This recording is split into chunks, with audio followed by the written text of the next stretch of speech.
All right, guys, it's time for an AMA. My name is ARVIN VOHRA. I'm running for president to end the welfare state and end the income tax. And today we're going to ask answer some questions before the convention begins. The first question comes from Jackson. The question is, I was just wondering what your stance on American gun rights are. So the simple answer is obviously I'm in favor of gun rights, but let's understand what that means. Why do we have guns? It's to restrain the power of government. And so the question that I ask is, what level of weaponry should a person need, or would a person need to restrain government? In a lot of ways, that's up to government. If the police want to have, say, normal guns or tasers or something like that, then the average citizen doesn't need very powerful weapons to fight against them. But if you have armed SWAT teams breaking into people's homes, everybody with a bunch of machine guns, then the amount of firepower, and these are people who are not in any way even related to the crimes. I mean, these are often innocent people who have nothing to do with the crimes that are getting arrested or having SWAT teams break into their house, shoot the family dog, shoot the family itself. So the question is, what level of firepower do you need to fight against that kind of government overreach? And I don't have a specific answer, but my guess is a lot. So I believe in complete gun rights, including automatic weapons. And if somebody asks me for a recommendation of how much firepower you need, it's the same recommendation I give to people if they're traveling to Europe for the first time, which is whatever amount of money you think you need, double it. And with firepower, whatever amount of firepower you think you need, double it.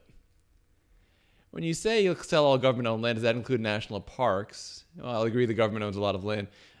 So the question is, I would prefer not to see Yellowstone turn into a shopping mall. As would I. I mean, I'm a big fan of parkland, but I'm not a big fan of government mismanagement of that parkland. Now, I want you to imagine for a moment that you yourself are a business owner, okay? And you own Yellowstone National Park. Now, I ask you, what do you think is going to bring you more money, turning it into a shopping mall or leaving it as a national park? I've been to a lot of shopping malls in my life. I've never been to a shopping mall that people come from around the world to see. Whereas people do go to Yellowstone from around the world to see it. It's often, and there's many private trusts that cover, either great works of architecture, great works of great natural wonders. So it's simply false to suggest that private organizations wouldn't want to maintain it. Now, selling off a national park land isn't, to me, actually the most valuable land. It's true, it is valuable, and I would love to see it in responsible hands rather than government hands. But it's not the most valuable thing the government can sell. It's not just about selling land. It's about selling sovereignty. And let me explain the difference. If you are a homeowner, you supposedly own the land that you live on, right? But you still have to pay property taxes on it. You don't get to set the laws on your land, right? You're not like the king of your land. Sovereignty rights means that if you own land, you're basically the king on that land. You can set any laws you want to. You can set whatever taxes you want to. You can refuse any taxes you want to. That's sovereignty. Now, sovereignty is very valuable. Cash-strapped nations have refused to sell even tiny amounts of unused land for sovereignty. So tiny amounts of unused sovereignty over small amounts of land, because they know how valuable that is. If you can have a tax-free acre inside of the United States, I mean, that thing's going to be bigger than Manhattan in about 2 days. So sovereignty is the most valuable commodity that the U.S. has. It's not parkland. So national parks, I think they'd be better managed by the private sector. I think there's plenty of evidence for that. Take a look, for example, the Audubon Society. They allowed drilling on their land. But because they owned that land, they made sure it was done safely and responsibly. Compare that for a moment to the BP oil disaster. That's publicly owned land. Drilling was allowed, and it went totally catastrophically because no one owns the land. You always look after your own things better than you look after anything from someone else. If you don't believe me, you can ask anybody who works in car sales, used car sales. Nick Sarwark, chairman of the Libertarian Party, could probably speak to this much better than I can, but I will tell you this, that a car that has been a rental car with, say, 10,000 miles on it is going to go for a lot less than a car that was owned that has 10,000 miles on it. The reason for that is people treat rental cars like garbage because it's not their own property. In the same way, government, when people don't own their own land, when they don't own land, they don't treat it as well. People litter in public, right? But does anybody litter in their own backyard? I mean, you may be total degenerate lowlives, but it's not so common to see people just tossing trash in their own backyard. And that's this natural belief, this natural behavior of protecting the things that you own. Next question. Do you feel individual rights extend to the unborn? I've always felt that a deliberate act that creates life, and therefore the unborn are the responsibility of the parents. Then, of course, there's the exception for rape, incest, health of the mother, etc. Okay, listen. I don't see any salient difference between abortion and murder. I mean, to me, it's the same thing. If you people make these arguments about consciousness, I mean, if you're asleep, you're not conscious. But if somebody kills you when you're asleep, you're not going to wake up conscious, right? And whether you need a delay of, a few hours to regain consciousness or whether you need, a few months, it's not different. It's the same thing. So, I mean, imagine you're in a coma. You're even in a deeper level of unconsciousness, or you're under general anesthesia, right? So suppose you're under general anesthesia. Many of us, I've been under general anesthesia maybe for a few hours, and I couldn't sense or had no dreams or anything like that. I had no consciousness at all, right? I was not a conscious being during that time period. It was highly likely that I would be at some future point. Fortunately, it wasn't a very major surgery or anything. But I was not at that moment in time a fully conscious human, all right? But if somebody had killed me, I think most people would say, like, yeah, that was murder, even though the person at that exact moment in time wasn't fully conscious. And, let's say that I was, in this case was minor surgery. I wasn't on, any kind of elaborate ventilator. But let's say I was on a ventilator and somebody killed me while I was on the ventilator and said, well, you're not able to thrive on your own, so it's not really killing. Well, that's nonsense. So there is no difference. There's no difference between abortion and murder. The thing is, sometimes you murder people. Sometimes you kill people. Sometimes that's the thing to do. So here's an example. You have a choice between a mother's life and a child's life. Yes, you're going to have to kill somebody. That's life. It's a hard as hell decision to make. I wouldn't want to have to make that decision. But sometimes we decide to kill somebody on purpose. We sent about 100,000 troops out to kill Osama bin Laden on purpose. Was it murder? Yes. Was it the right thing to do? Yes. Sometimes you kill.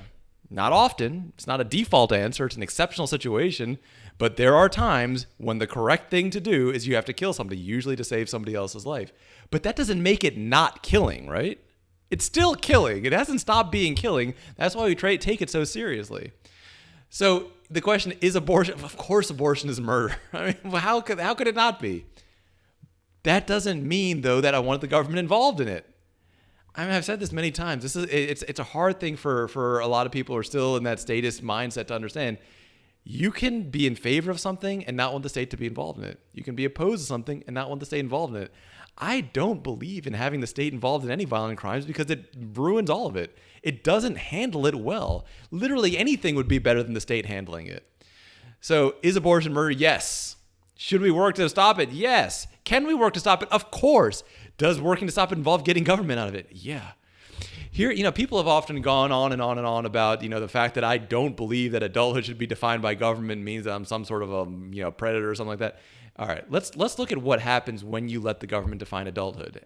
First of all, defining adulthood isn't just about sex. It's about work. People who are under the age of 16 in most states cannot legally get many types of jobs, all right? So what does that lead to? You have young men who can't get jobs until they're a certain age.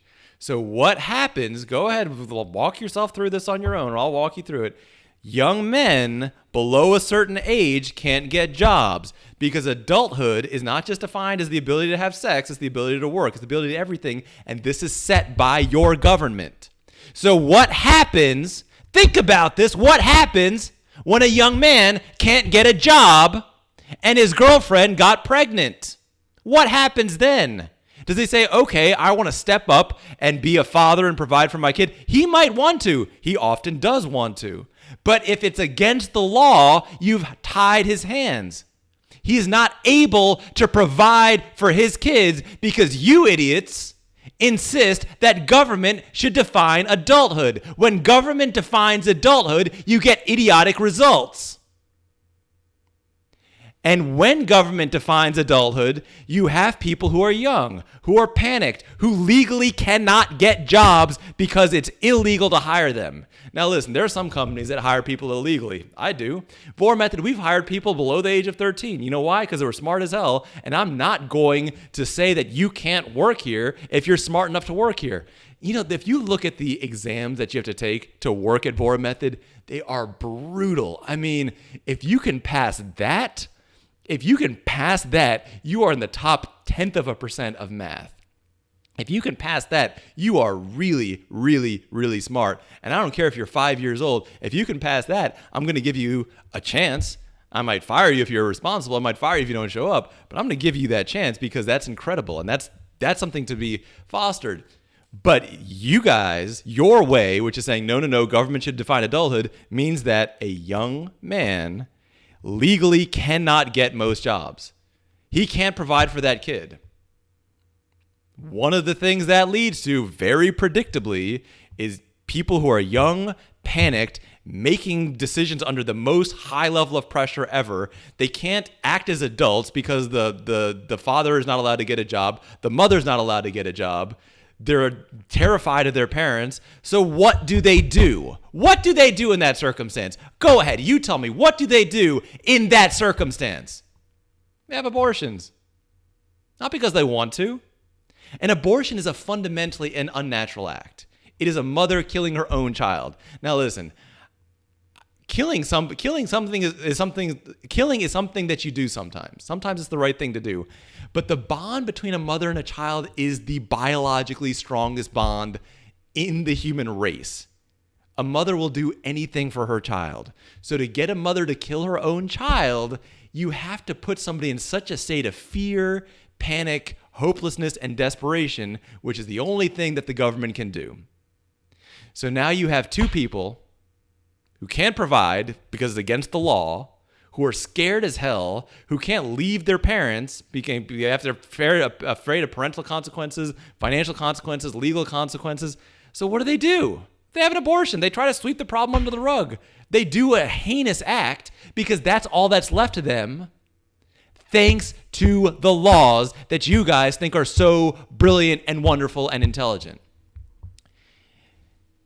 Now, how can we fix this? First, get rid of the laws that stop young people from working. If you want to keep the laws that say they can't have sex, I don't care, but at least let them work. The idea that young people can't work is just nonsense. Those laws have to go now. The idea that if you are able to have a job, you're responsible, you're hardworking, you're going to show up on time, you're not going to be drunk, you're not going to be high, and now you can't get a job, that's idiotic. And so first, get rid of that. The second thing, there's a supply and demand thing here. There's a greater demand for babies than there is a supply of babies. Only the government could screw that up. Get the government out of adoption. Private adoptions only. That's it. Get it out completely. And listen, remember, the bond between a mother and child is the strongest bond on earth. There is nothing stronger. I know that some of you chemists will say that the bonds between carbon atoms inside of diamonds are stronger. They're not stronger. The bond between a mother and a child is the strongest bond on earth. So if I want to trust somebody to pick a good home for a child, I'm going to take the mother's decision making on that way higher than anybody else's. I'm going to trust the mother more than I will trust literally anybody else on earth, including myself, because the bond between a mother and a child is the strongest bond that exists in the universe. So, should abortion be made illegal? No. No. It should be stopped. It's not... Okay, let me put it like this. Should we pass a law that stops people from chopping off their arms? Well, no, because there's no reason to do it except for the most extreme situations. Somebody, if you're pinned down by some sort of like a landslide or something, the only way for you to survive is to chop it for your arm, then you'll do it. And that's like the only situation you're going to do it. It's not a normal thing to do, right? So we don't need to pass a law against it because it's just no one does it. There's no reason to do it. A law against abortion is the same thing. There's no... The bond between a mother and a child is literally stronger than the bond between you and your left arm. Go ahead. If you don't believe me, ask any mother. What would you rather lose, your left arm or your child? They'll answer that question right quick. Every single mother's going to give you the exact same answer. Younger mothers, older mothers, they'll all give you the exact same answer. That's how strong that bond is. So I don't want the government involved in it. The government has just made everything worse. But part of this is you have a right to work. You have a natural and fundamental right to work. And that includes the right to provide for your child. If you have a family, you have the right to provide for your family. Listen, the family has always been the strongest thing, the only thing that has stood up against the state. The state fears the family, and it should.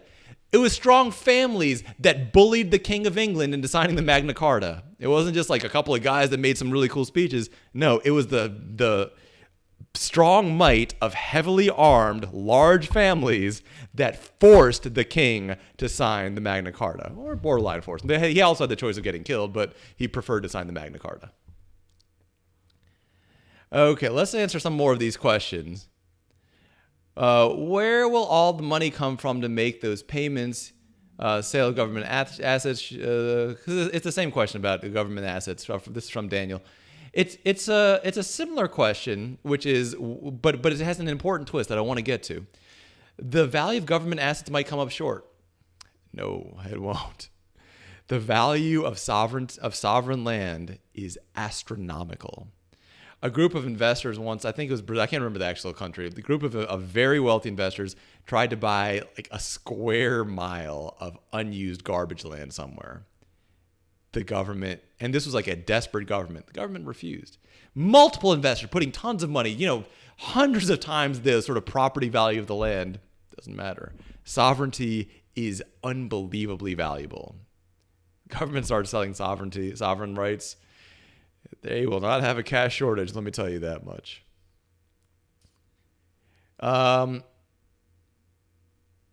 What is your view of our national debt?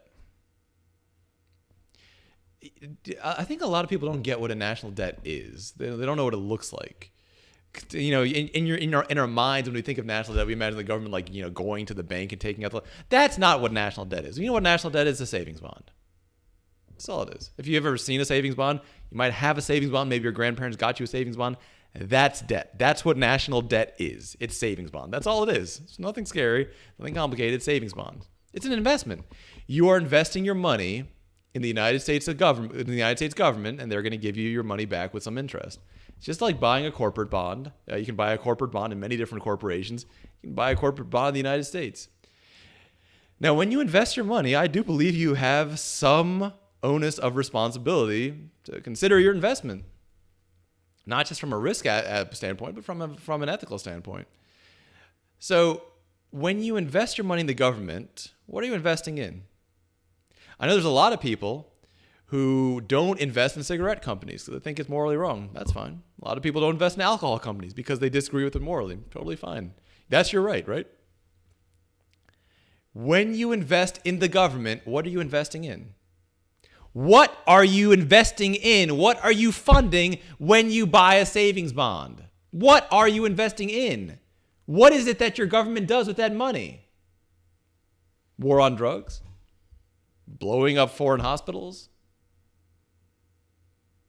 Interfering with natural rights? War on sex workers? Damaging education? Screwing up diplomacy? That's what you're investing in. When you buy a savings bond, you're buying a stock essentially, but a bond. You don't actually get any share ownership of the government, but you do fund the government, and then they give you some money back. You buy a bond in the government. That means you are choosing voluntarily to fund what the government does. What the government does is wrong. And I'm sorry, if you've bought a savings bond and that, I don't think that needs to be honored. Not at all. Because you invested in something immoral.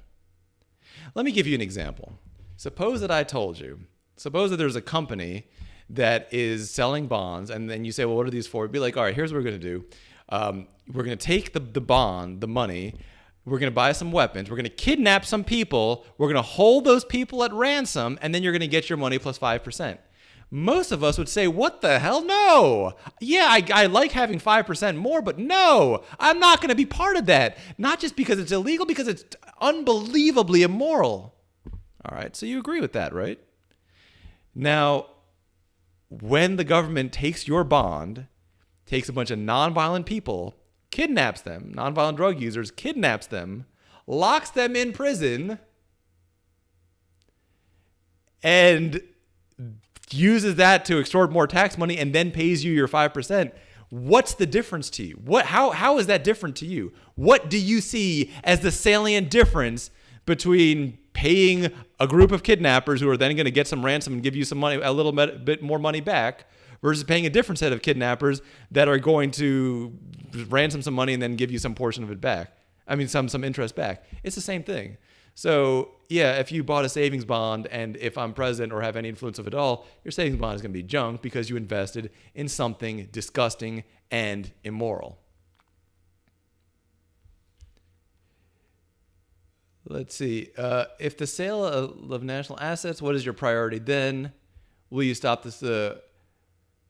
So the question is, if the sale of national assets isn't enough to cover the debts, I mean, I don't know. I mean, that's sort of a nearly impossible situation.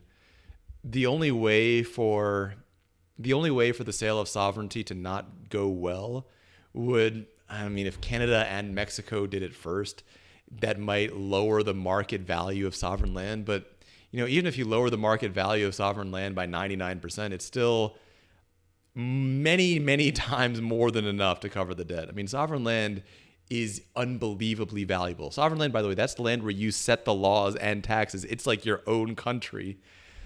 That value is off the charts. So, I mean, I haven't really imagined what to do if the most valuable thing in the world isn't enough. Taxing wouldn't be my answer. I'd find something else. Do you believe in strict obedience to the Constitution? This is from Eric. Do you believe in strict obedience to the Constitution? I mean, it depends what you're comparing it to. I mean, I believe in anarchism. I believe in no laws at all. But if my choice is between strict obedience to the Constitution and what we have right now, which is no obedience to the Constitution and excessive government, then yeah, I prefer less government to more. So if we're at a place where strict obedience to the Constitution means less government, then yes, I believe in strict obedience to the Constitution. If we've gotten to strict obedience to the Constitution and I can ignore the Constitution to have less government, then yeah, I want to have less government. I wouldn't have less government than what the Constitution allows. But, I mean, honestly, the Constitution allows such a tiny amount of government. It's so little. If we follow the Constitution, I mean, our income taxes would be 5 cents, if that, because what the government is actually allowed to do is minimal. One of the things that the federal government is allowed to do is to regulate interstate commerce, according to the Constitution. And that clause is used for such nonsense, things that have nothing to do with interstate commerce. If you scale things back to what they actually mean, what they're actually supposed to be, the federal government just can't do very much. There's just not much it can do. So honestly, if we had a constitutional situation where following this Constitution, I mean, it wouldn't be worth the effort, because it would be such little government that getting rid of that last vestige it wouldn't even be worth the time, in my opinion. I know there's other people who disagree with that, but I honestly just wouldn't bother with it. What would K-12 education look like under a libertarian government? Awesome question. I want you to look at at a website that we recently put out. It's called the AP Homeschool Project. That's aphomeschool.com. There would be no government schools. Realistically, there would be no schools, though no private schools either, because classroom-based education just isn't a very good method of education. It just is not. It's the worst method of education. Best is probably tutoring. Second best is self-study. Worst is classroom-based. Now, the AP Homeschool Project shows you how to self-study in a goal-oriented way. In other words, rather than seeing how much time you can waste to get something done, we ask how efficiently can you do it. This is important. One of the original reasons for government schools was, not the only one, but one of them, was to eliminate child labor. The idea is that if you're in a school for 12 hours a day, you can't also be at a factory during those 12 hours. So in other words, if a school at that time had figured out a way to teach math in, say, 15 minutes a year, that would be incredible, but wouldn't serve that purpose. The goal is to use up time, and that is an idiotic goal. We never measure productivity by how much time we can waste, except for in schools. Government schools do it because it's in their DNA, and private schools do it because it's mandated by government that they do it. They have to waste a certain number of hours per subject. They're not allowed to be more efficient than that. Self-study, homeschooling, private tutoring, independent study, all of that, online courses, free online materials, that's the way to go. And if you want to access free online self-study guides that are going to give you a dramatic advantage over anybody in public schools or private schools, please go to aphomeschool.com. All right, so that's it for today's AMA questions. Those of you guys who are attending the convention, make sure you get your nominating tokens in. If you want to nominate the only person who got an A grade from the Libertarian Radical Caucus, that's me. I would strongly appreciate that. If you want to nominate somebody else, that's also totally cool. Once again, if you want to learn more about my campaign, please go to votevohra.com. My name is ARVIN VOHRA, and I'm running for president to end the welfare state and end the income tax.